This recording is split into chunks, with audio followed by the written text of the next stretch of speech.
I'm so glad you found your way here tonight. Right now, as you settle in, your brain is already preparing for one of the most mysterious journeys it will take.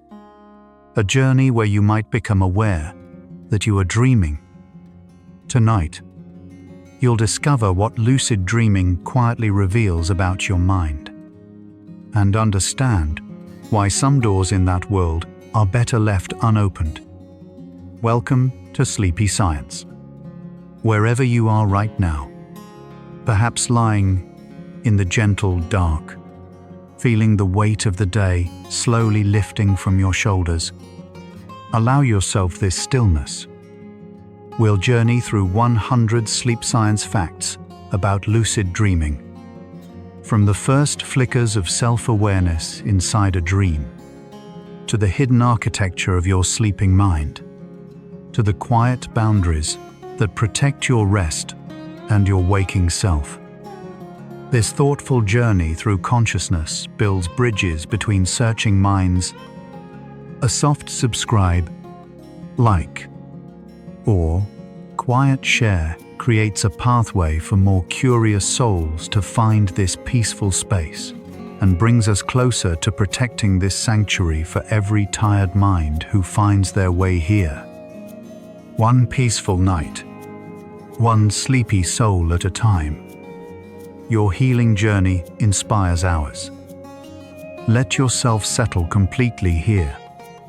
Feel your jaw unclench, your breath deepen naturally. You can let these thoughts drift past without holding them. Sense that soothing heaviness enveloping you, like your consciousness slowly dimming its brightness, thoughts dissolving into the peaceful fog of approaching sleep, safe and undisturbed. Close your eyes and breathe deeply. You're floating where memories rest safely in gentle darkness. Let your mind merge with infinite peace. And now we begin. Lucid dreaming is the experience of becoming aware that you are dreaming while the dream is still unfolding. In a lucid dream, the sleeper does not simply observe the dream passively. They recognize it for what it is, a construction of the sleeping mind, and may begin to influence its direction. This phenomenon has been documented across cultures for thousands of years, from ancient Tibetan Buddhist dream yoga practices to references in the writings of Aristotle. What was once considered a spiritual experience is now studied in sleep laboratories around the world, where researchers can verify it using eye movement signals and brain activity measurements taken while volunteers sleep. The mind that knows it is dreaming is doing something rare and genuinely remarkable. The term lucid dream was formally introduced into modern science by Dutch psychiatrist Frederik van Eeden in 1913. He kept a dream journal for years and identified a specific quality of dreaming in which the sleeper feels fully awake inside the dream world. For much of the 20th century, scientists debated whether lucid dreaming was even real, or simply a form of brief awakening mistaken for sleep. That question was finally answered in the mid to late 1970s. Keith Hearn at the University of Hull recorded the first verified lucid dream signal from a sleeping volunteer in 1975. And Stephen LaBerge at Stanford University independently confirmed and extended this work through the early 1980s. Together, their eye movement protocols transformed a philosophical curiosity into something science could study. Lucid dreaming occurs almost exclusively during REM sleep, the stage of sleep associated with vivid dreaming, emotional processing, and heightened brain activity.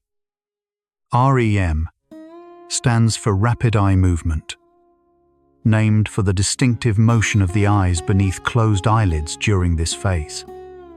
In REM sleep, the brain is highly active in regions associated with emotion, memory, and sensory experience. Meanwhile, the muscles of the body are kept in a state of temporary paralysis, preventing the sleeper from physically acting out their dreams. Most lucid dreams occur during the later cycles of the night, when REM periods become longer and more intense, typically in the final 2 to 3 hours before natural waking. Research consistently finds that roughly half to two-thirds of people have experienced at least one lucid dream across their lifetime. Estimates vary depending on how the question is asked and who is asked. Around 1 in 4 people report experiencing them at least once a month. These proportions appear to hold fairly consistently across many different countries and cultures, suggesting that the capacity for dream awareness is a broadly shared feature of human sleep. Children and young adults tend to report lucid dreams more frequently than older adults. Though the reasons for this pattern are not yet fully understood, in a lucid dream, the dreamer often experiences a sudden and distinct moment of recognition. Something in the dream environment, a detail that does not quite fit waking reality, a strange doubling of objects, or an impossibly vivid sensation, triggers the realization that this is a dream. Researchers call this the critical juncture, the moment when the dreaming mind shifts into a different mode of self-awareness. Before this moment, the dream feels entirely real. Afterward, the dreamer carries a kind of dual consciousness, aware of lying asleep somewhere, while simultaneously inhabiting a world that is entirely constructed by their own brain. It is one of the strangest and most intimate experiences the human mind produces.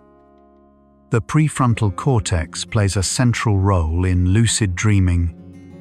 This region, located at the front of the brain behind the forehead, is associated with self-awareness, decision-making, and the ability to reflect on one's own mental states. During ordinary dreaming, the prefrontal cortex is largely inactive, which is why we rarely question the strange logic of dreams while we are inside them.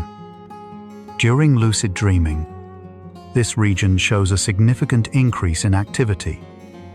Brain imaging studies have found that the lucid state involves a partial reactivation of regions in the frontal and parietal cortex that remain quiet during ordinary dreaming. Regions tied to self-reflection, metacognition, and conscious awareness. These findings suggest that lucid dreaming is a genuine hybrid state, neither fully asleep nor fully awake, but something quietly in between. Experienced lucid dreamers describe a spectrum of control within their dreams. At one end, a dreamer may simply be aware they are dreaming, but unable to alter any of its content. At the other end, highly practiced individuals report the ability to fly, transform their surroundings, summon specific people, or engage in complex scenarios of their own choosing. However, most lucid dreams fall somewhere in the middle. The environment tends to resist deliberate manipulation. Dream characters behave with apparent independence. Doors open to unexpected rooms. Attempts to change the setting sometimes work, and sometimes simply do not. The degree of control in a lucid dream is never fully predictable, even for those with years of practice. One of the most consistent findings in lucid dreaming research is that the experience feels physically real. dreamers report genuine sensations of touch, temperature, weight, and movement. The visual field of a lucid dream is often described as extraordinarily vivid, colors more saturated, edges more defined, light more present than in ordinary dreams. This heightened realism is thought to reflect the intense activity of the brain's sensory processing regions during REM sleep. The brain, in a sense, is generating a full-body simulation using memory, expectation, and emotion as its raw materials. What you feel in a lucid dream is not imaginary in the way daydreams feel imaginary. It is processed by the same neural systems that handle waking experience. Because lucid dreams feel so physically real, the actions a dreamer takes within them can carry genuine psychological weight.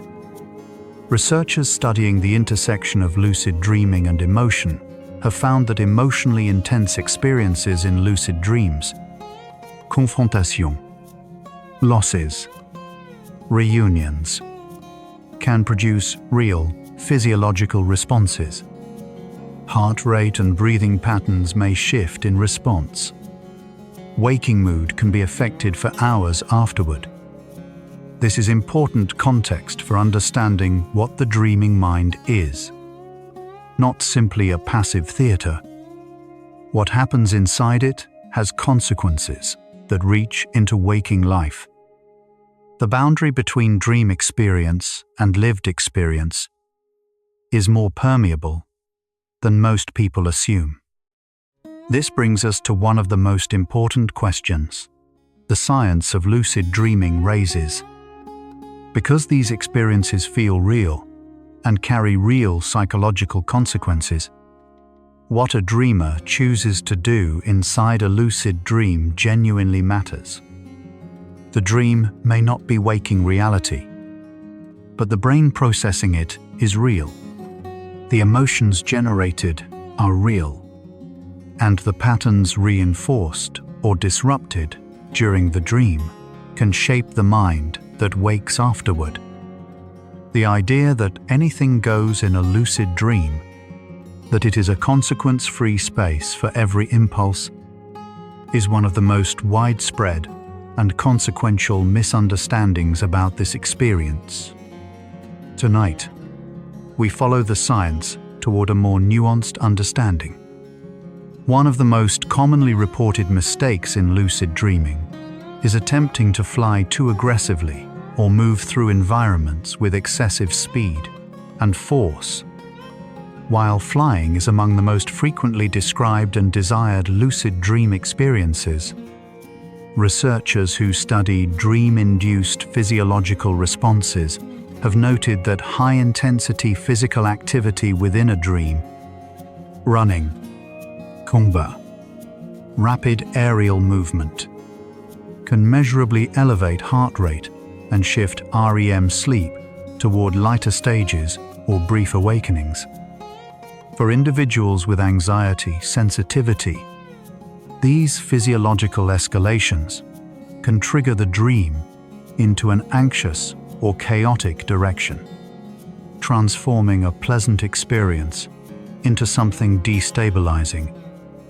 Gentleness tends to sustain lucidity. Intensity tends to shatter it. Attempting to look directly at your own hands for extended periods, beyond the initial reality check, is another behavior that experienced lucid dreamers learn to moderate. Hands are a classic trigger for lucid awareness. Their detail and movement are easy to examine and often appear distorted in dreams. However, fixating on them too intently has a tendency to destabilize the dream. The act of intense self-scrutiny seems to pull the dreamer's awareness too sharply toward analytical consciousness, disrupting the particular balance of brain activity that maintains the lucid state. The dream fades. Waking arrives prematurely. The instruction that emerges from practice is counterintuitive. Once lucidity is achieved, look away. Let the dream breathe, trying to summon specific real people from waking life, particularly people the dreamer has complicated or painful relationships with, is among the behaviors, sleep researchers, and psychotherapists most consistently approach with care in unguided lucid dreaming.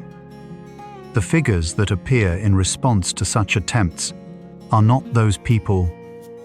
They are constructions assembled by the dreaming mind from memory fragments, emotional residue, and expectation. Interactions with these figures tend to be influenced heavily by the dreamer's existing emotional state, and the outcomes can reinforce or amplify unresolved feelings rather than resolving them. Dream researchers working in therapeutic contexts emphasize that this territory requires careful preparation, in many cases, professional guidance. Lucid dreaming research has increasingly intersected with trauma therapy, and this intersection carries important considerations. Some early clinical studies explored whether lucid dreaming could allow trauma survivors to re-enter distressing dream scenarios with conscious awareness and alter their outcomes. Results have been mixed, and the approach is now considered highly nuanced. For individuals with post-traumatic stress disorder, deliberately entering or extending a trauma-related dream, even with the apparent advantage of lucidity, may intensify rather than ease the emotional weight of difficult memories. The protective function of normal dreaming, which processes emotionally difficult material in a buffered way, can be disrupted when the analytical self becomes actively involved. Current clinical guidance recommends that trauma survivors consult a qualified therapist before using lucid dreaming as a therapeutic tool. Attempting to extend a lucid dream by forcing your awareness through willpower alone, rather than using grounding techniques, often produces the opposite of the intended effect. When a dreamer begins to feel the dream dissolving, edges blurring, light changing, sensations fading, the instinct is to grip harder, to insist on remaining. Research on the stability of lucid dreams suggests this approach tends to accelerate the ending rather than prevent it. What works better is a quality of attention, not more attention, but different attention, rubbing the palms together within the dream, focusing on a specific texture or color with soft curiosity, or simply breathing within the dream and noticing what is already there. The dream responds to ease. It retreats from effort. Some individuals who become proficient at achieving lucid dreams report an unexpected side effect: difficulty returning to ordinary sleep after a lucid dream ends. The cognitive activation involved in maintaining lucid awareness can linger past the dream's conclusion, leaving the mind in a partially alert state that resists the descent back into deep sleep. Sleep researchers note that this is one reason lucid dreaming is not universally recommended as a nightly practice for everyone. For people whose primary goal is restorative sleep, the cognitive effort required to sustain lucidity may work against the deeper biological functions of the sleep cycle. The deeper stages of sleep, particularly slow-wave sleep, serve critical functions in physical recovery and memory consolidation that lucid dreaming does not replicate. There is a specific phenomenon that some lucid dreamers inadvertently trigger by becoming too focused on the mechanics of dreaming while inside one. It is sometimes described as dream nesting or false awakening. The dreamer believes they have woken up. They observe their bedroom, their body, familiar surroundings. They feel awake. Then something subtly wrong emerges, and they realize they are still dreaming. Now, inside a dream about waking up, this can repeat, layer upon layer, before genuine waking occurs.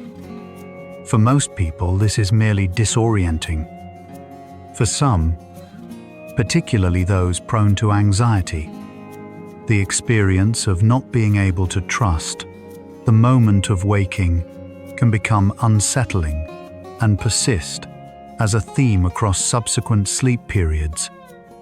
Sleep paralysis and lucid dreaming share neurological territory, and this proximity deserves careful understanding. Sleep paralysis occurs when the body's REM state, muscle paralysis, persists briefly into the transition toward waking, leaving the person conscious but unable to move. It is common, affecting a meaningful portion of the population at least once in a lifetime, and is physiologically harmless. However, it frequently involves vivid and sometimes unsettling hallucinations. Some lucid dreaming induction techniques deliberately work with this transitional state, using the hypnagogic imagery that accompanies it as an entry point into a controlled dream.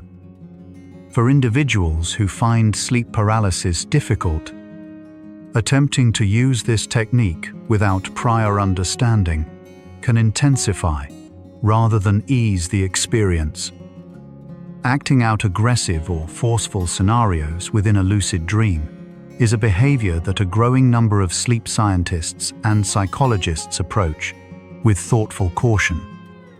Motor imagery research, the study of mentally rehearsing physical movements, has long suggested that the brain's learning systems can be shaped through vivid mental simulation, not only through physical action. Some researchers have extended this reasoning to ask whether repeatedly enacting certain scenarios in a highly realistic mental environment, such as a lucid dream, might similarly influence the patterns of the waking mind. This remains a hypothesis worth taking seriously, rather than a settled conclusion, and it is the kind of question that careful, gentle engagement with the dreaming mind, rather than impulsive action, naturally encourages. Lucid dreaming has been proposed as a tool for skill practice, rehearsing athletic movements, musical performance, or public speaking while asleep. Some studies have reported modest improvements in motor tasks following lucid dream rehearsal. However, the evidence base remains limited, and the quality of studies varies considerably. A review of the research suggests that the benefits, where they exist, are most pronounced for skills the practitioner already has some waking foundation in. Attempting to learn entirely new complex skills through lucid dreaming alone, without corresponding waking practice, does not appear to be effective. The dream state amplifies and rehearses existing neural patterns more effectively than it builds entirely new ones. One behavior that consistently disrupts the quality of the overall sleep period is setting an alarm specifically timed to interrupt REM sleep for the purpose of lucid dream induction. Some technique, particularly the wake back to bed method, which involves waking after 5 to 6 hours of sleep and remaining alert briefly before returning to sleep, have been shown in research to genuinely increase lucid dream frequency. However, when practiced nightly or used with insufficient total sleep time, these interruptions accumulate as chronic sleep fragmentation. Sleep fragmentation carries documented health consequences, including reduced immune function, impaired memory consolidation, and increased emotional reactivity.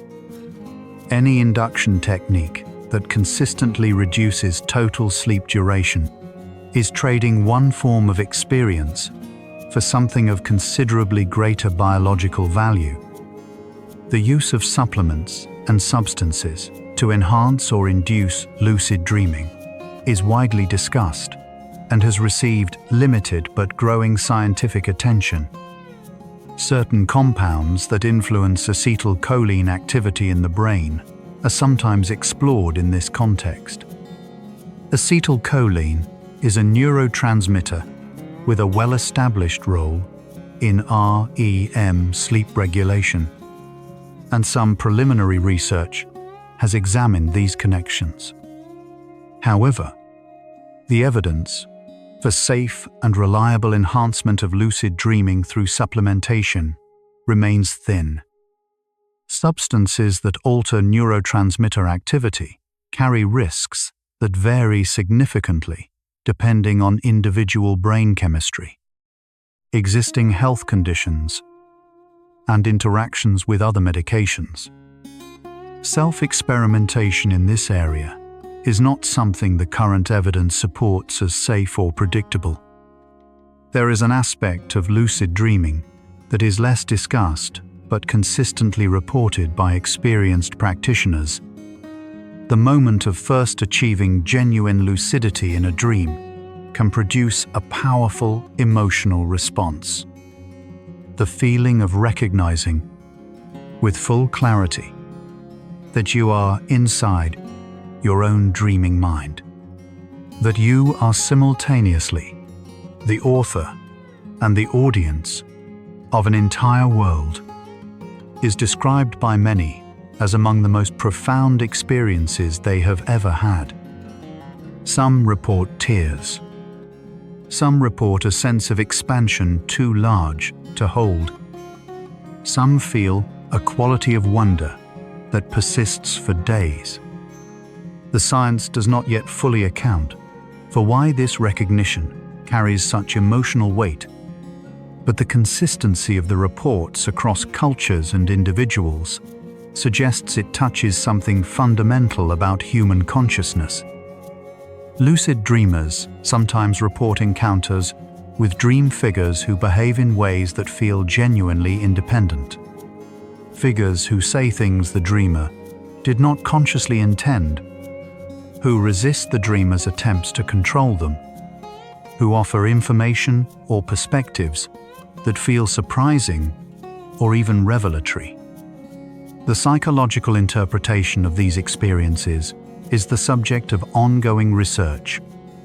Some researchers view them as evidence that the dreaming mind can access material from outside the narrow beam of conscious awareness.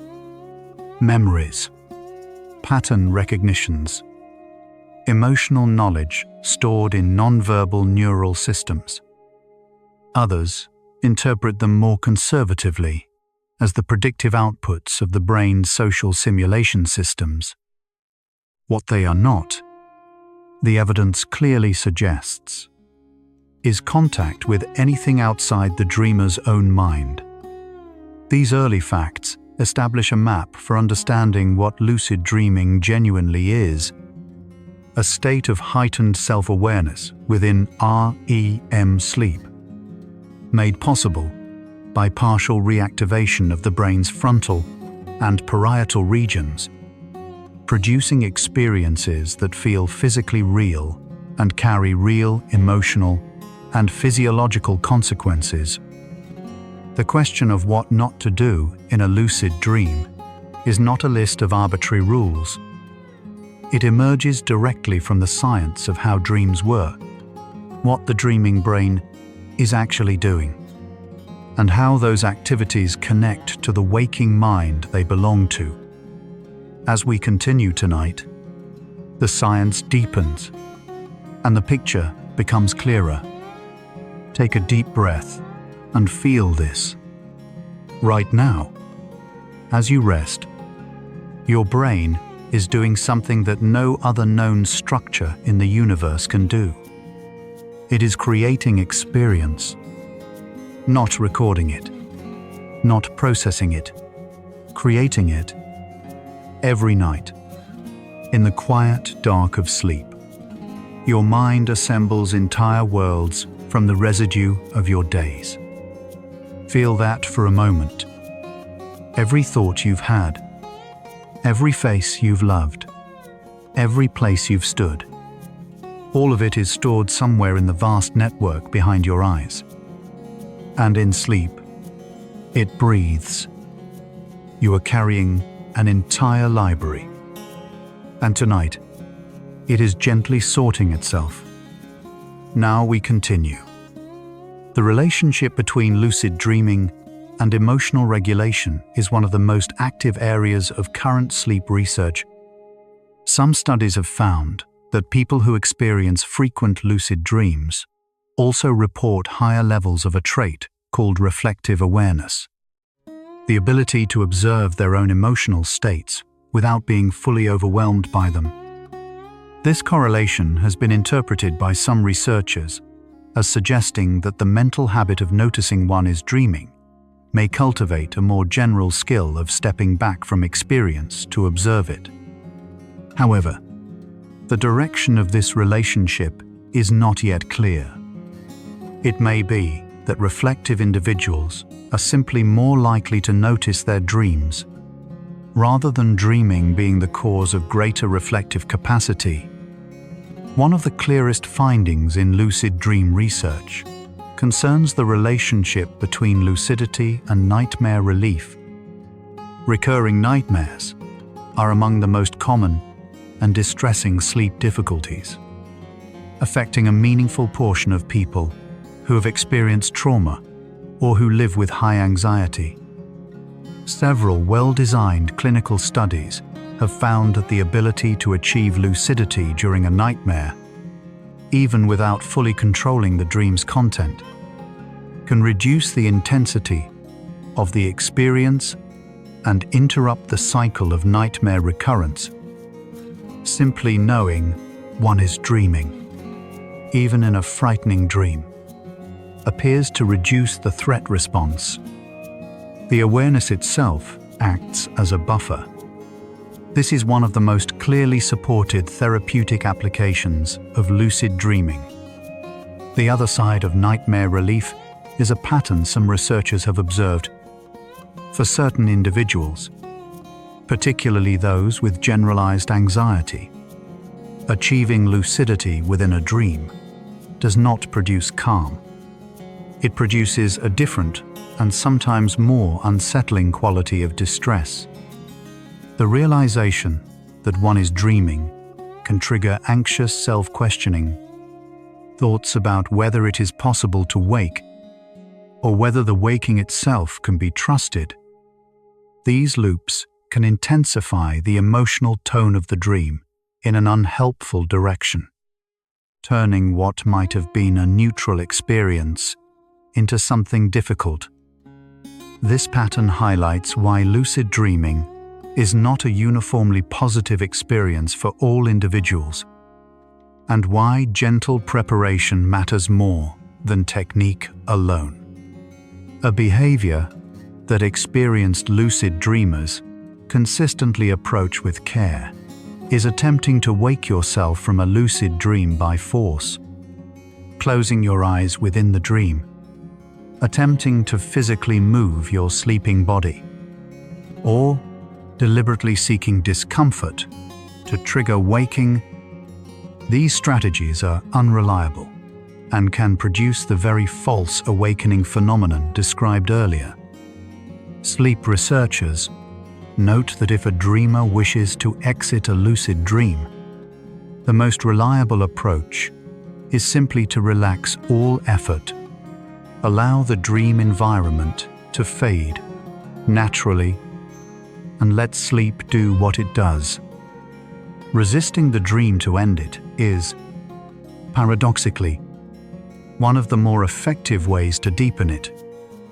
The question of memory within lucid dreams is complex and scientifically interesting. Dreamers typically retain access to a version of their autobiographical memory, while lucid, they know who they are, where they live, the broad outline of their waking life. However, fine-grained episodic memory is often impaired. A lucid dreamer may struggle to remember a specific detail from yesterday while inside the dream. This pattern reflects the partial nature of frontal lobe activation during the lucid state, enough to support self-awareness, but not necessarily the full retrieval capacity of waking memory. Attempting to access highly specific memories while lucid, such as passwords, phone numbers, or recently learned material, tends to produce confabulation, the brain filling gaps with plausible but invented detail. Attempting to use a lucid dream as a direct creative problem-solving session, instructing the dream mind to produce a solution to a specific waking challenge, has been explored with mixed results. Thomas Edison famously used hypnagogic states at the edge of sleep to harvest ideas, and many artists and scientists have credited dreams with creative insights. However, the mechanism involved in these cases typically involves a more passive form of incubation, allowing the non-conscious mind to work without directive interference, rather than the active, top-down instruction that characterizes lucid dream control attempts. Current research suggests that relaxed openness in the dream state is more conducive to genuine creative insight than deliberate manipulation of dream content. One influential model in sleep research proposes that REM sleep functions as a kind of emotional processing space, a place where the brain revisits difficult experiences from the day in a neurochemical environment that may gently reduce their intensity over time. According to this model, a relative quieting of a chemical signal associated with stress and alertness may create conditions where emotionally charged memories can be softened through their repeated encounter in sleep.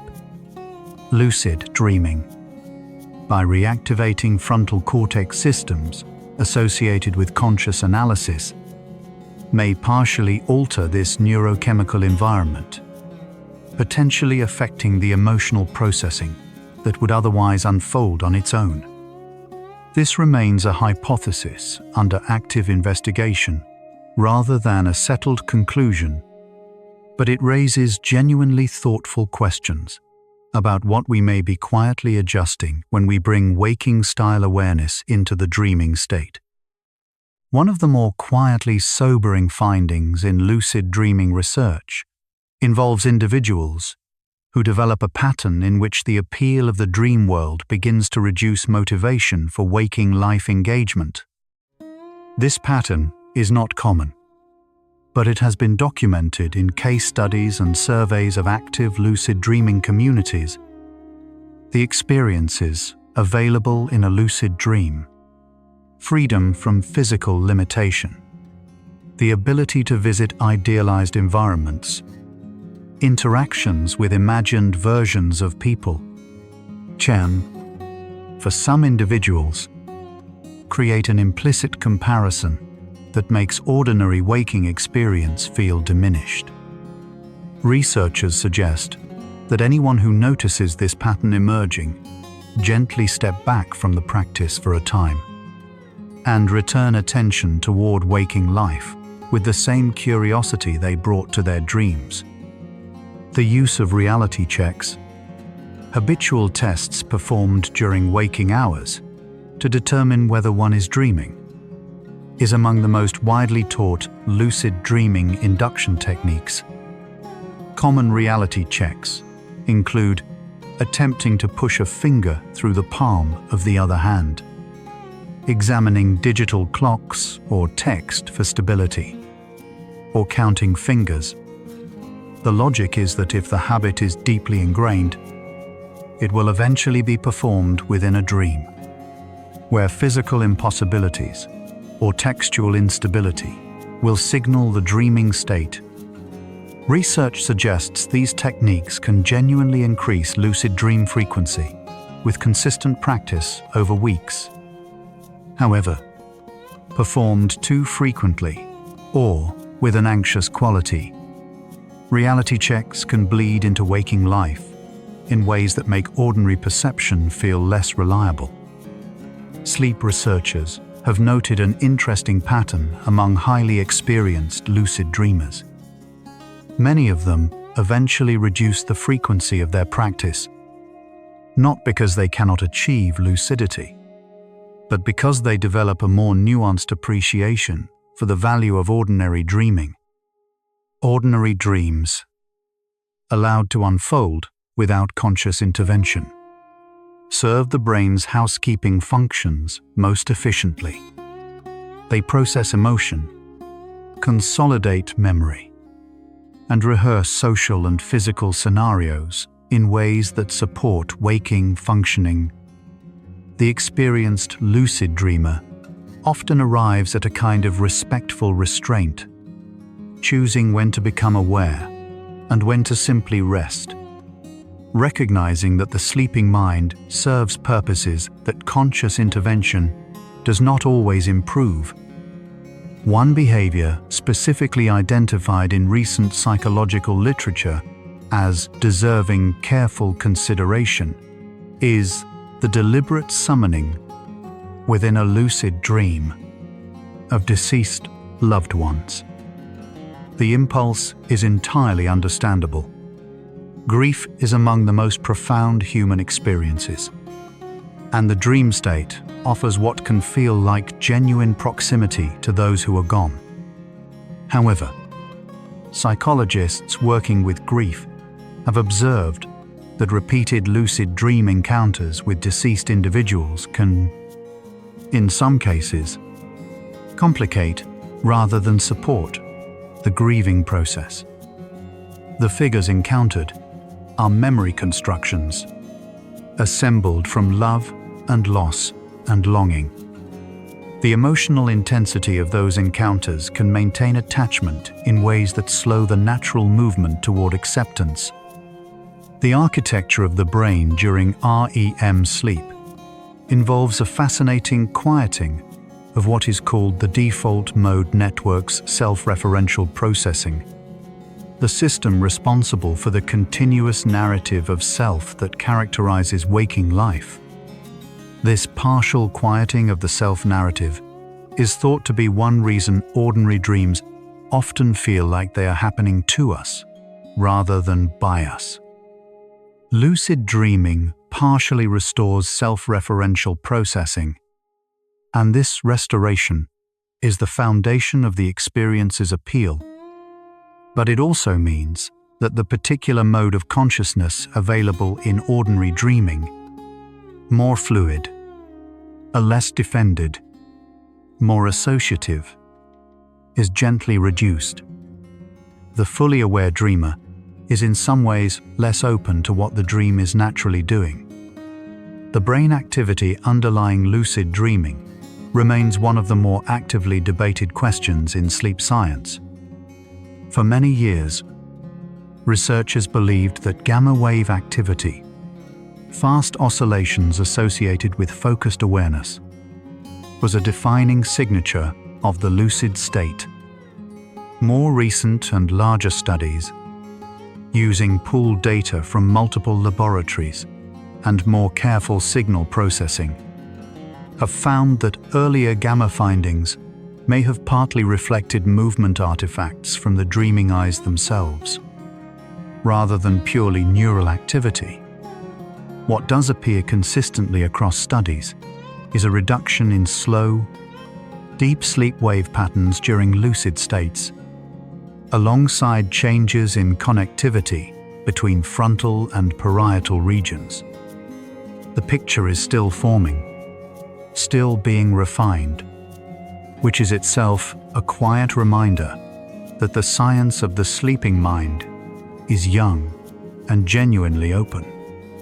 The relationship between personality and lucid dreaming ability has been studied with some consistency. Traits associated with higher lucid dream frequency include openness to experience, a disposition toward introspection, strong working memory, and a tendency to recall waking dreams in detail.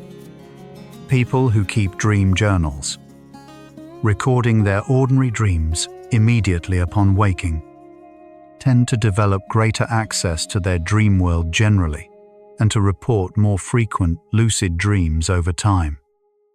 This suggests that the capacity for lucidity is not entirely fixed, but is a skill that can be cultivated through practices that generally deepen the dreamer's relationship with their own inner life. Halfway through this early phase of our journey, a clear picture is emerging. Lucid dreaming is a genuine, scientifically documented state of consciousness, one with real potential for therapeutic benefit, creative insight, and extraordinary experience. And it is a state that carries genuine responsibilities. The dreaming mind is not a consequence-free environment. What happens inside, it echoes through the mind that wakes.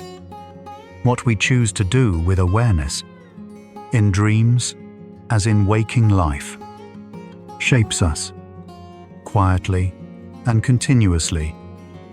This understanding will deepen as we move through the night together. You're still here, still listening, still drifting gently through these quiet corridors of the sleeping mind. Take a slow, soft breath. We're exploring consciousness itself together. You and I, and everyone listening in the gentle, dark, wandering through science like a dreamer who knows they are dreaming. Aware, unhurried, at peace. Let's continue. The experience of time in lucid dreams presents one of the more fascinating puzzles in sleep science. Most dreamers report that dream time feels consistent with waking time, that a dream lasting roughly 10 minutes of REM sleep also seems to last approximately 10 minutes within the dream. However, some experienced lucid dreamers report the perception of much longer durations, hours of subjective time within a single REM period. Whether this represents genuine temporal distortion of conscious experience or a post-hoc reconstruction during the waking recall process is difficult to determine definitively with current methods. What is clear is that the dreaming brain's relationship with time is not rigidly fixed in the way waking experience is. One of the consistent pieces of guidance from researchers who study lucid dreaming practically is to resist the impulse to immediately test the boundaries of the dream environment upon achieving lucidity. The instinct for many new lucid dreamers is to immediately attempt something dramatic, to fly, to transform the setting, to summon a specific person. This impulsive approach tends to destabilize the dream before the dreamer has established sufficient presence within it. Experienced practitioners recommend a period of simply standing still within the dream, grounding awareness in sensory detail, breathing within the dream, looking slowly around the environment. This settling period, analogous to allowing eyes to adjust in darkness, significantly improves the stability and duration of the lucid experience. The idea that two minds might visit the same dreamscape in the same night is one of the more poetic imaginings around sleep. The science has looked for evidence of this kind of connection and found, so far, that the most likely explanation for the feeling of a shared dream is the deep resonance of common experience, the same emotions, the same images, the same cultural vocabulary of night. Dreams, as far as the research suggests, are assembled within a single mind, shaped by the life that mind has lived. And in that sense, every dream is already intimate, already entirely yours. Lucid dreaming has been proposed as a tool for skill practice, rehearsing athletic movements, musical performance, or public speaking while asleep. Some studies have reported modest improvements in motor tasks following lucid dream rehearsal. However, the evidence base remains limited, and the quality of studies varies. Research suggests that the benefits, where they exist, are most pronounced for skills the practitioner already has some waking foundation in. The dream state amplifies and rehearses existing patterns more effectively than it builds entirely new ones. And so, the dreaming mind may serve as a gentle second practice space, one that supplements rather than replaces the patient work of waking repetition. Some individuals who practice lucid dreaming report experiencing a state sometimes described as high lucidity, a quality of awareness within the dream that feels unusually clear and wide. The visual environment becomes extraordinarily detailed. Thinking feels unusually unhurried and calm. The emotional palette feels wider and gentler at the same time. This state is described by those who have experienced it as among the most extraordinary of their lives. Neuroscientists speculate that this quality may involve an unusual combination of frontal clarity and the brain's REM state creative richness, a momentary balance of awareness and imagination that rarely occurs together in waking life.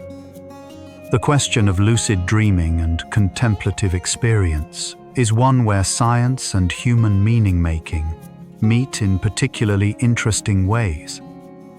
Many of the world's contemplative traditions, Tibetan Buddhism, certain Sufi practices, some indigenous traditions, have long cultivated awareness within the dream state as a path toward insight. Modern neuroscience does not evaluate the metaphysical claims associated with these practices, but it does observe that the altered state of consciousness characteristic of deep lucid dreaming shares certain neurological features with other states described as meaningful and expansive. What the individual makes of these experiences is a matter of personal meaning. What the brain is doing is a matter of measurable, ongoing inquiry. One behavior that sleep researchers gently caution against is using lucid dreaming as a substitute for processing real-world challenges or difficult emotions in waking life. The therapeutic potential of lucid dreaming is real, but it operates most effectively as a complement to, not a replacement for, waking state, emotional work. Dreams process experience. They do not resolve it in the way that genuine understanding, communication, and behavioral change resolve it. A dreamer who uses the lucid state to rehearse conversations they avoid having, or to repeatedly escape into ideal scenarios rather than engaging with difficult realities, is using a genuine tool in a way that serves avoidance rather than growth. The physical stillness of the body during REM sleep is maintained by a system called REM atonia, a neurological mechanism that temporarily blocks motor signals from the brain reaching the muscles. This is a protective mechanism, preventing sleepers from physically enacting the movements of their dreams. In most people, this system functions reliably. However, in a condition called REM, sleep behavior disorder, this mechanism fails partially or completely, and individuals do physically act out their dreams. REM, sleep behavior disorder, is associated with certain neurological conditions and is not caused by lucid dreaming practice. However, individuals who already experience this condition are encouraged to discuss lucid dreaming practice with a physician before exploring it. Children have a naturally high capacity for vivid and emotionally intense dreaming, and some parents have asked about teaching lucid dreaming techniques to children to help with nightmares. Sleep researchers approach this question with care. The ability to recognize a nightmare as a dream can genuinely reduce its difficulty. At the same time, the cognitive demands of maintaining lucidity and the potential for increased waking arousal from intensive dream attention are considerations for developing nervous systems. Established psychological approaches, including imagery rehearsal therapy, which does not require actual lucidity, tend to offer more consistent comfort for young dreamers, gently reshaping the emotional tone of difficult nights. Halfway through our journey tonight, the science of what not to do in a lucid dream is resolving into something larger, a picture of a mind that is always working, always serving, always in the process of becoming. The sleeping brain is not passive. It is conducting the most intimate and most necessary maintenance your consciousness undergoes. Lucid dreaming offers the extraordinary opportunity to be present for some of that process. What the science urges is a quality of presence that honors rather than commandeers, curious, gentle, aware that the dreaming mind has its own wisdom, that the waking mind does not always improve upon. Let's pause here. In the gentle middle of the night, notice your breathing, the small rise and fall that has been happening all this time, entirely without your effort. Right now, while you listen, your brain is doing something it has done every night of your entire life. Sorting, tending, weaving the day into the fabric of memory. This is ancient. This is trustworthy. You have done this thousands of times before. And each time, the night has carried you through. The night carries its own intelligence. You are already inside it. And we continue drifting. The default state of the sleeping mind is place of boundy. By design, one of surrender. The neural systems that regulate waking vigilance, the alerting networks, the threat detection systems, the continuous monitoring of the environment for change, are deliberately quieted during sleep. This quieting is not incidental. It is coordinated, purposeful, and necessary. Sleep that is not physiologically deep enough fails to deliver its restorative benefits. The mind that cannot surrender to sleep is a mind that cannot fully recover. Every practice that encourages waking-style control within the sleep environment works in some tension with this fundamental design. The brain has a cleansing process that is most active during deep, undisturbed sleep. A network of fluid-filled spaces surrounding the brain's blood vessels becomes highly active during the deepest sleep stages, allowing the brain to clear metabolic waste products that accumulate during waking hours. While research on the precise mechanisms of this process in humans is still developing, the general principle that deep sleep supports a form of neural housekeeping that lighter or more interrupted sleep does not is supported by a meaningful body of scientific work. Any practice that consistently reduces time in the deepest stages of sleep carries implications worth understanding. The science of dream content has found consistent patterns across cultures and throughout history. The most universally common dream themes include being chased, falling, being unprepared for an important event, and flying. These themes appear across diverse societies with sufficient regularity to suggest they may reflect ancient neural programs rather than culturally specific anxieties. The chasing dream may activate the same threat response circuitry that motivated avoidance of danger in ancestral environments. The flying dream may reflect the brain exploring motor freedom in the absence of gravitational constraint. The dreaming mind, it appears, is drawing from a very old library.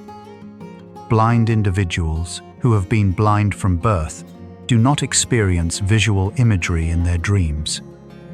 Their dream content is rich in other sensory modalities: sound, touch, smell, taste, emotional texture, but does not include visual scenes. Individuals who become blind after having experienced vision do continue to have visual dreams, though the frequency of visual imagery often decreases over decades. This finding illuminates the relationship between sensory experience and dream construction. The dreaming brain assembles its worlds from the sensory languages available to it, shaped by a lifetime of perceptual experience. The architecture of the dream reflects the architecture of the waking mind. Animals show clear signs of REM sleep. Dogs twitch, paddle their legs, vocalize during sleep. Cats exhibit the muscle twitches characteristic of active dreaming. Studies of rats have shown that during sleep, their hippocampal neurons replay the sequences of activity from maze navigation they performed while awake, suggesting active memory consolidation through dream state rehearsal. This cross-species evidence supports the view that dreaming serves fundamental biological functions shared across many forms of life, functions that predate the evolution of human consciousness by millions of years. The dreaming mind is ancient machinery in the service of survival. The emotional tone of the lucid dreaming environment is heavily influenced by the emotional state of the dreamer at sleep onset. Falling asleep with unresolved anxiety, interpersonal tension, or physical discomfort makes the dream environment more likely to become unstable, regardless of the dreamer's intention. Experienced lucid dreamers treat the transition into sleep as a preparation, not merely a cessation of waking activity. Practices that calm the nervous system before sleep, slow breathing, progressive muscle relaxation, gentle mental imagery are not merely relaxation tools. They are, for the lucid dreamer, active preparation of the emotional terrain the dreaming mind will inhabit. The mirror in a lucid dream is a phenomenon documented by many practitioners. Upon finding a mirror in a dream and looking into it, the reflection is frequently distorted, shifting, or other than expected. Sleep researchers and psychologists who study dreaming interpret these phenomena as the dreaming brain's associative network, producing imagery that lies beyond the narrow beam of conscious expectation. The dream constructs what it has stored, not necessarily what the conscious dreamer intends to see. This is part of the reason many practitioners approach mirrors with care in lucid dreams. The encounter can be disorienting in ways that destabilize the experience before the dreamer finds their footing. Music in lucid dreams is described by those who encounter it as unlike anything available in waking life. Many lucid dreamers report hearing compositions of extraordinary complexity and beauty. Music they feel certain they have never heard before. Upon waking, they attempt to remember and record it, often finding that it dissolves with the rest of the dream. A few musicians have succeeded in notating melodies encountered in lucid dreams. Whether these represent genuinely novel compositions assembled by the dreaming brain, or reconstructions of previously heard music altered by memory imperfection, is impossible to determine definitively. The experience of it, those who have had it report, is among the most beautiful of their lives. The fear of dying in a dream has a very old cultural resonance. The belief that if you die in a dream, you die in waking life. Neuroscience finds no support for this belief. Dreamers experience their own death in dreams and wake normally. However, the experience of one's own death in a lucid dream, particularly when it is vivid and prolonged, can be emotionally intense and persisting. Some individuals find this experience transformative in a gentle sense, reporting reduced waking anxiety about mortality. Others find it unsettling in ways that affect mood and sleep quality for a period afterward. As with many lucid dream experiences, the consequences depend heavily on the psychological readiness of the individual. Research on lucid dreaming induction has identified several techniques with reasonable empirical support. The MILD technique, mnemonic induction of lucid dreams, developed by Stephen LaBerge, involves mentally rehearsing the recognition of dreaming before sleep, combined with an intention to become lucid.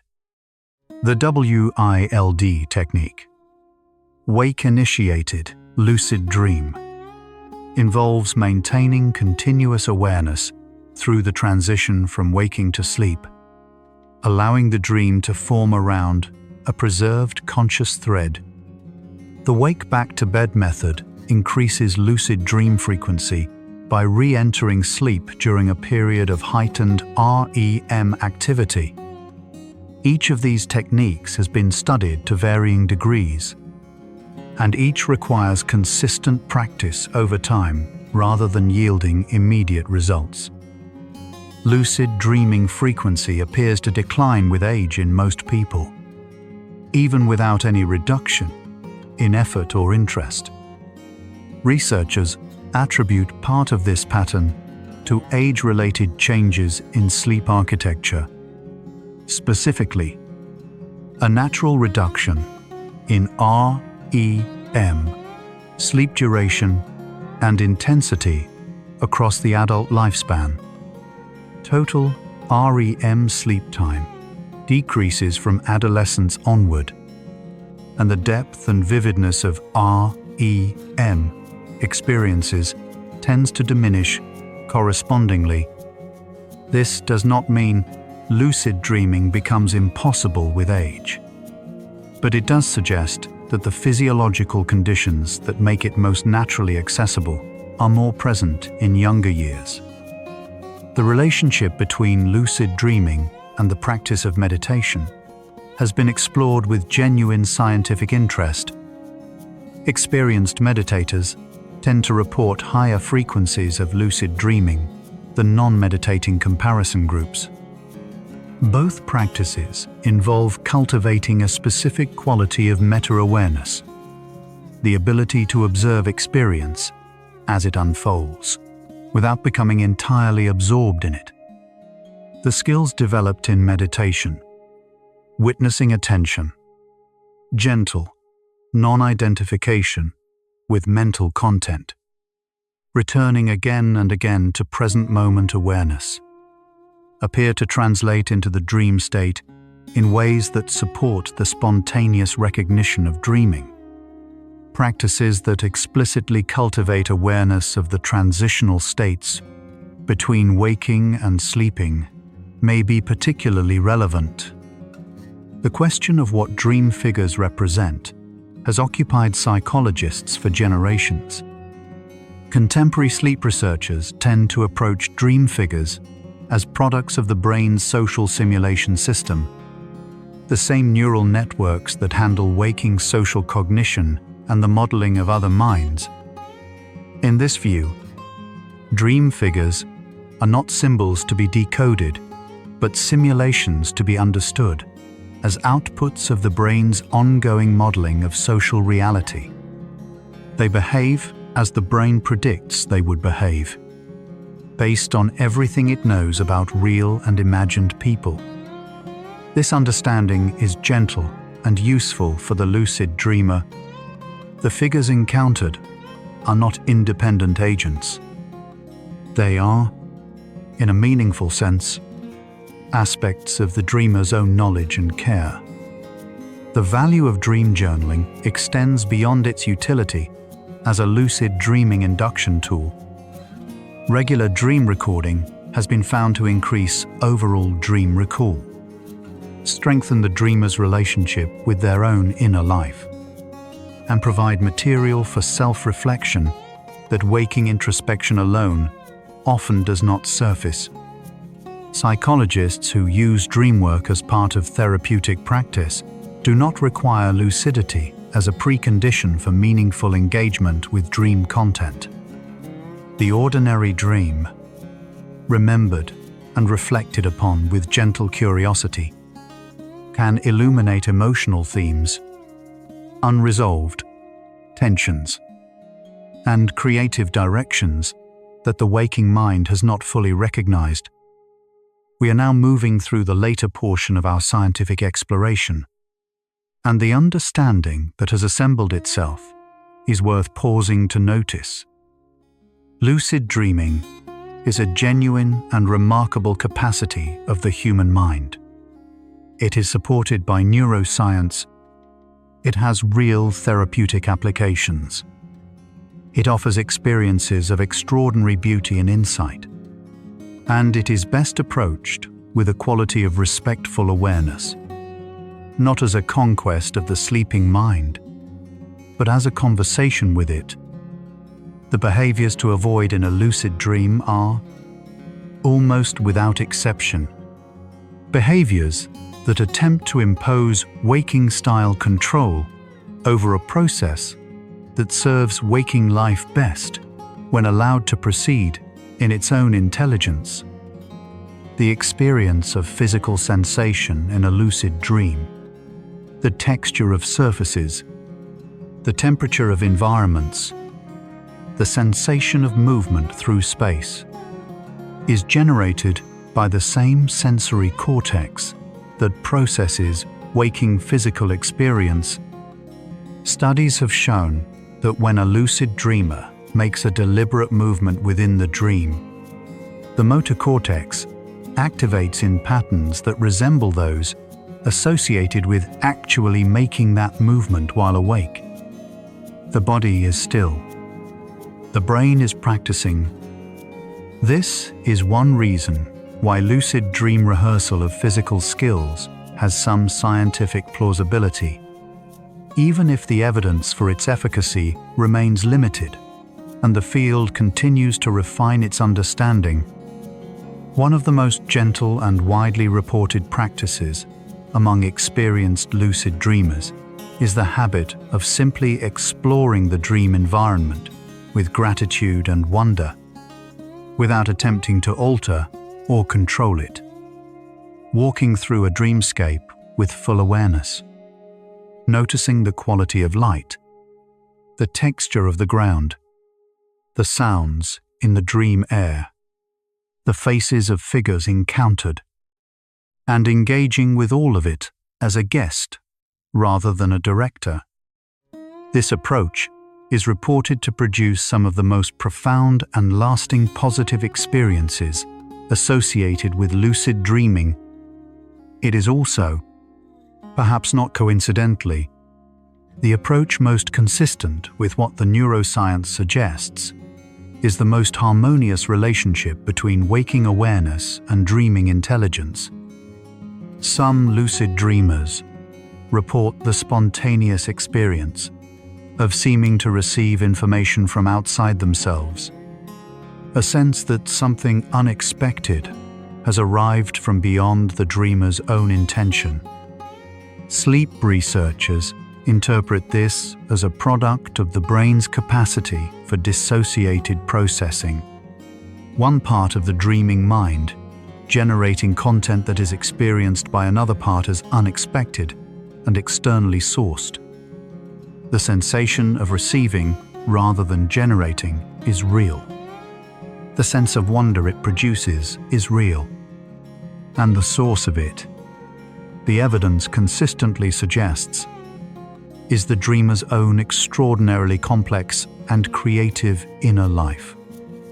The neuroscience of creativity during sleep has found that REM sleep specifically enhances the brain's capacity for associative thinking, making connections between distantly related concepts that the more rigidly structured waking mind often misses.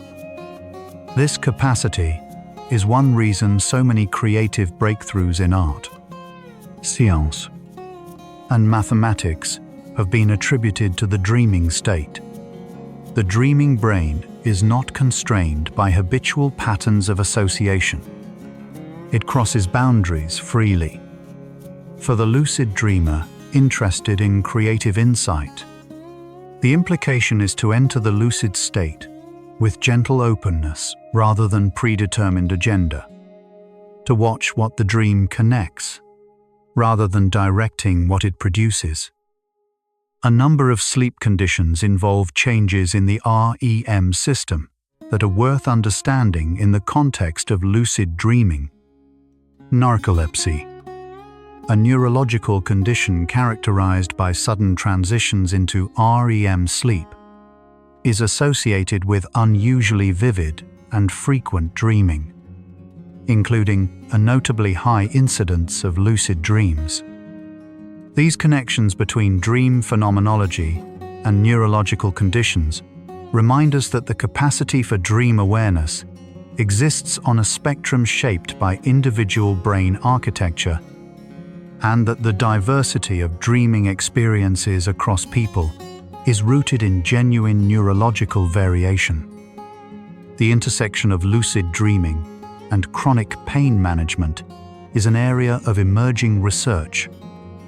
Preliminary studies have found that some chronic pain patients who achieve lucid dreaming can, within the dream state, shift their experience of the affected area, imagining it as healed or transforming the quality of the sensation.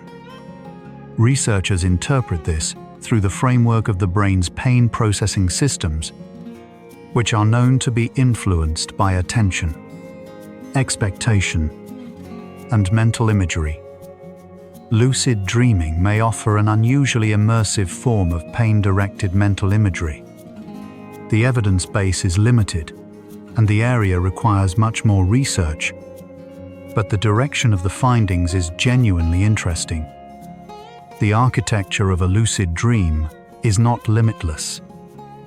Even the most experienced and skilled lucid dreamers encounter consistent boundaries in the dream environment. Some attempts at control simply fail. Some environments resist transformation.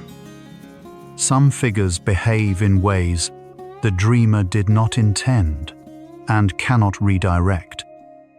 Sleep researchers interpret these limitations as reflecting the genuine complexity of the dreaming brain's generative systems. The dream is not being controlled by the dreamer. It is being co-created between the lucid consciousness and the much larger, non-conscious processing of REM sleep. The boundaries encountered are not failures of technique. They are encounters with the authentic architecture of an ancient and intelligent system. The experience of waking from a lucid dream varies considerably from ordinary waking. Some lucid dreamers describe a gradual dissolution, the dream fading like mist, the familiar sensations of the physical body returning incrementally. Others describe an abrupt cut, one moment, fully present in a dream world, the next moment entirely awake with the residue of the experience intact. The quality of waking from a lucid dream often carries an unusual emotional texture, a kind of gentle mourning for the world that has just dissolved, mixed with the reassuring solidity of physical reality. Many practitioners describe this as one of the more philosophically generative moments in their experience of dreaming. The morning period, following a night with a lucid dream, is often described as carrying a distinctive quality of awareness. Colors seem slightly more vivid. The ordinary environment feels slightly more present. Researchers speculate that the activation of frontal self-awareness systems during the lucid dream may create a residual effect in waking cognition, a brief enhancement of meta-awareness that fades gently over the course of the day. If this effect is real, it suggests that the practice of lucid dreaming may offer benefits that extend beyond the dream itself, contributing to a quality of waking consciousness that is more present and more reflective. But now, the answer to tonight's central question has assembled itself fully. What you should not do in a lucid dream is anything that treats it as a consequence-free space, a playground for impulse unchecked by awareness. The science points consistently toward the same gentle wisdom. The dreaming mind is serving your waking life. It is processing what you feel, rehearsing what you know, healing what has been hurt, and making you, every night, more fully yourself. The lucid dreamer who honors this, who brings awareness into the dream as a gentle guest rather than an impatient director, participates in something genuinely beautiful. The most important thing not to do in a lucid dream is forget that it matters. You might be feeling quite still now, heavy and safe. Breathe slowly. Think about the cycles.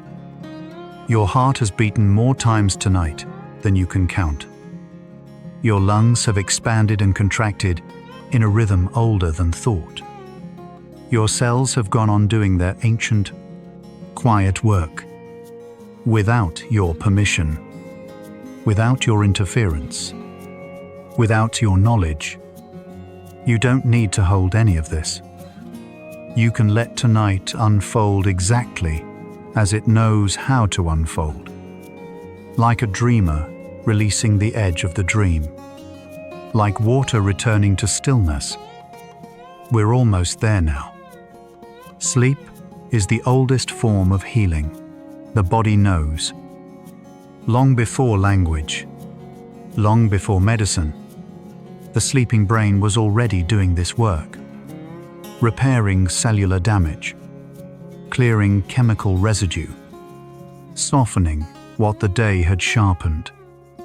Every civilization in recorded history has honored sleep in some form, as if the body always knew what the mind took millennia to measure. And still, every night, the ancient process begins again without being asked. The average person spends roughly 6 years of their life in the dream state. 6 years of internal worlds, quietly assembled each night from the materials of everything experienced and felt and lost and wondered about. 6 years of stories that belong only to the one who dreamed them and dissolve almost entirely before morning.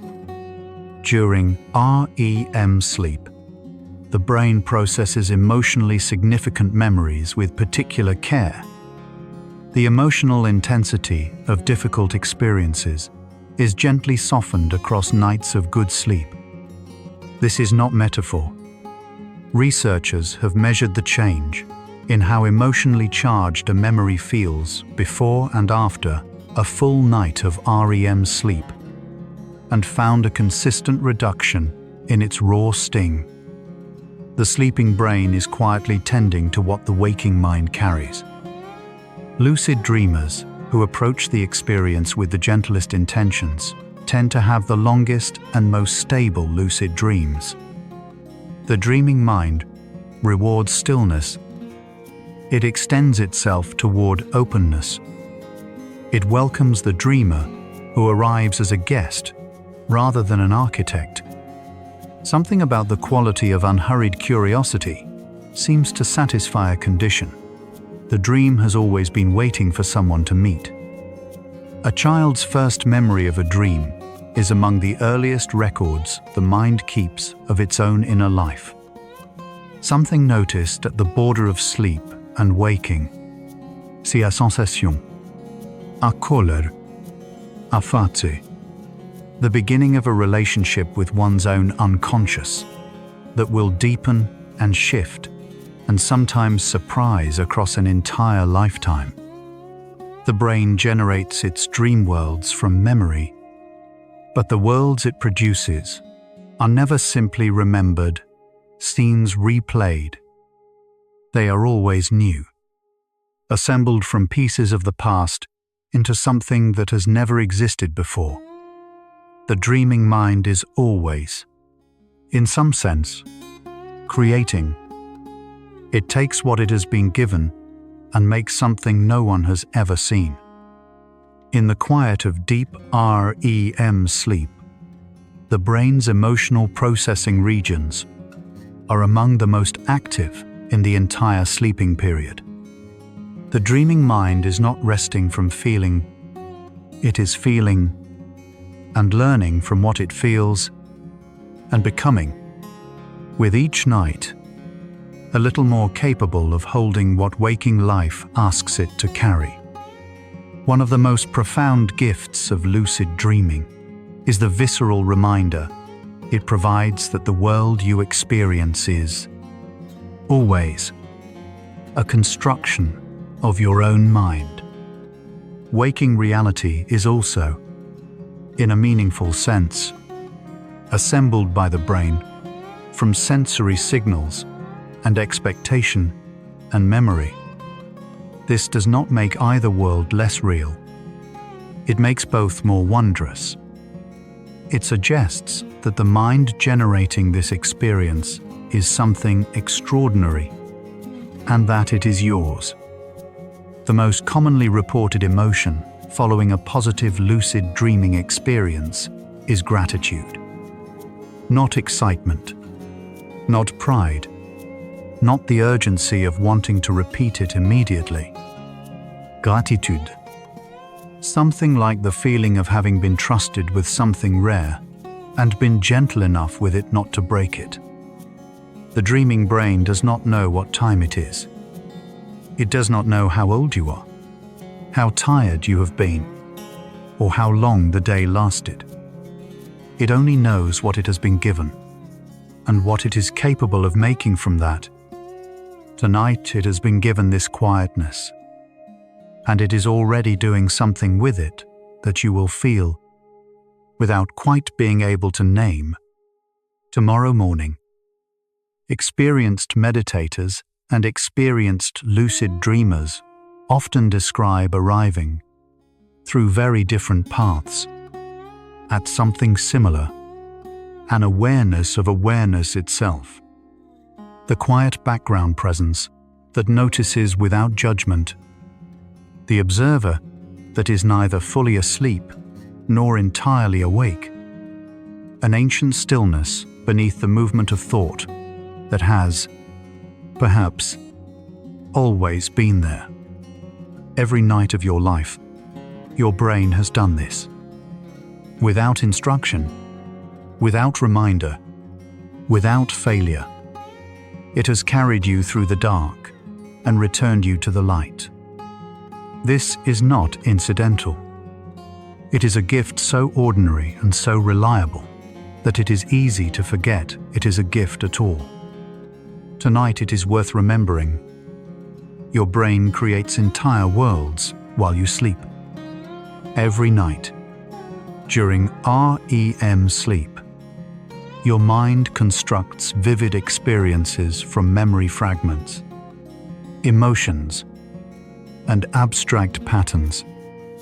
Characters appear, conversations unfold, and landscapes emerge, all generated from within. These dream worlds feel real in the moment, complete with sights, sounds, and even physical sensations. Yet they vanish upon waking, like morning mist. The sleeping brain is not resting, but creating, exploring what waking life has not yet had time to imagine. The boundaries between sleeping and waking are softer than they appear. The transition into sleep is not a wall, but a gradient. Awareness dissolving slowly, the world becoming more fluid, the thinking mind releasing its grip on what is real and what is imagined. You are somewhere along that gradient right now, drifting gently in the right direction. Lucid dreaming, at its best, is an act of presence. Being fully here, inside the most intimate space the mind produces, noticing without controlling, wondering without demanding, allowing the sleeping brain to show you what it knows, in its own language, at its own unhurried pace. The gift is not in what you do there. It is in having been there at all. Every fact explored tonight has pointed toward the same gentle truth. The sleeping mind is not an obstacle to waking life. It is one of the most important things that happens to you. It is worth protecting. It is worth honoring. It is worth knowing. And tonight, by simply being here, you are already doing all three. The science of sleep is still young. New findings arrive each year, refining and sometimes revising what was believed before. The gamma wave story, so confidently told for years and now being carefully reconsidered, is a good reminder. What the decades of research have made unmistakably clear is this: good sleep, deep and regular and undisturbed, is among the most powerful things a human being can do for their own health, clarity, and emotional wholeness. In the quiet of the night, in the hours when the world falls still, the sleeping brain does its most important work. Not the work of productivity or achievement, the work of becoming, of integrating, of gently transforming the raw material of the day into the more durable substance of a life. Whatever has been weighing on you today, whatever thoughts have circled, whatever worries have taken up residence, your sleeping brain has already begun the process of gently attending to them. You do not need to solve anything tonight. You do not need to hold anything in place. The work is already underway, quietly and faithfully. Without you, the last and quietest fact of all, the most powerful thing a lucid dreamer can learn is when not to be one, when to release the watching, when to let the dream do what it was designed to do, when to trust the ancient, faithful, endlessly competent intelligence of the sleeping mind to carry you through the night. That trust is not passivity. It is its own kind of wisdom. And so, our quiet journey through the science of lucid dreaming comes to a gentle close. We traveled from the first moment of recognition inside a dream, that strange and extraordinary instant when the sleeping mind knows itself, to the deepest, softest truth the science holds, that the dreaming mind is not a stage to be commanded, but a living process to be trusted. From the gamma wave story still being carefully rewritten in laboratories around the world, to the ancient emotional tending of REM sleep that gently softens what the day has sharpened, we glimpsed how the sleeping brain is always, quietly, in the service of the person who wakes.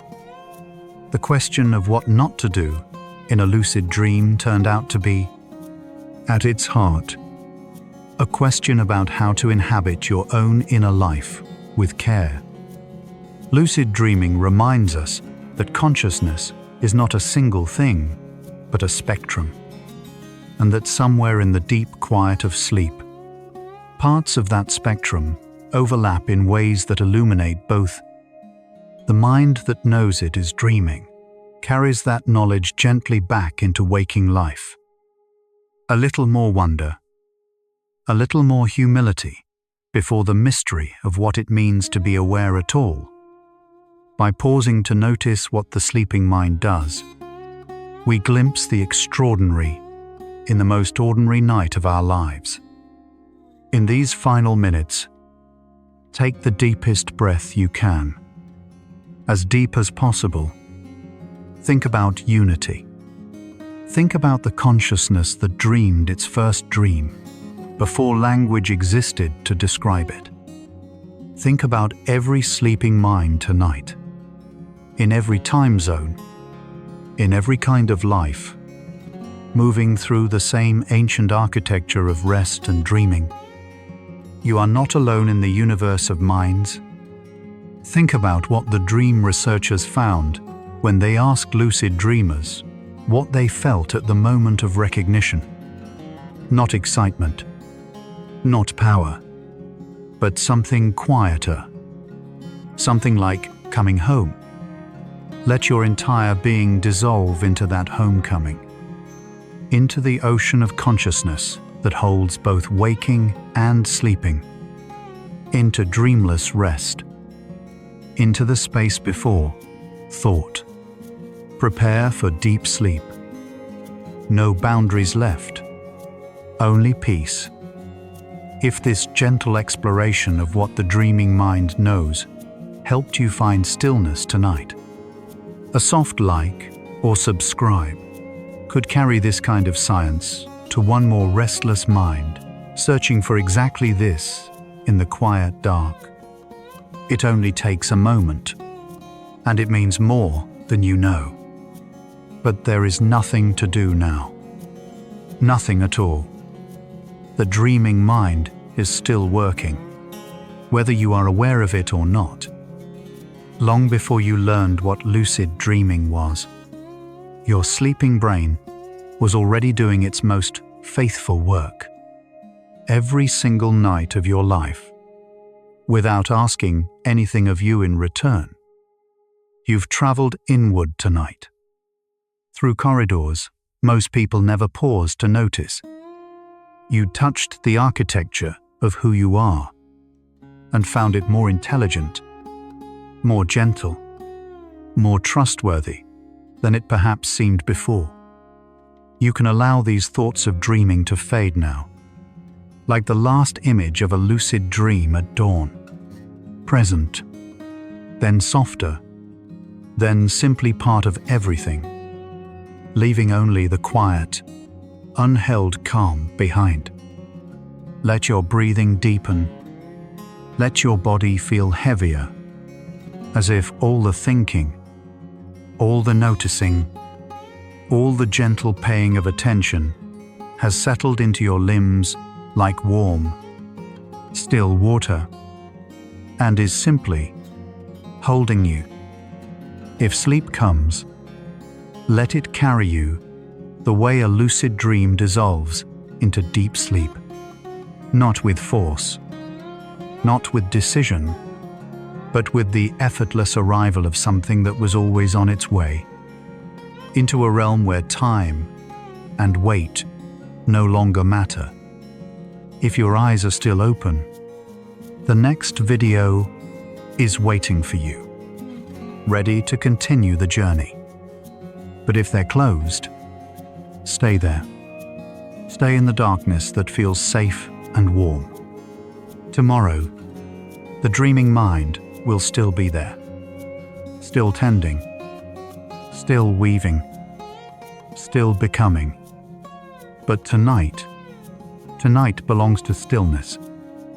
Rest well, sleepy soul, and remember, the most aware moment in any dream is the one where you finally let go. Good night.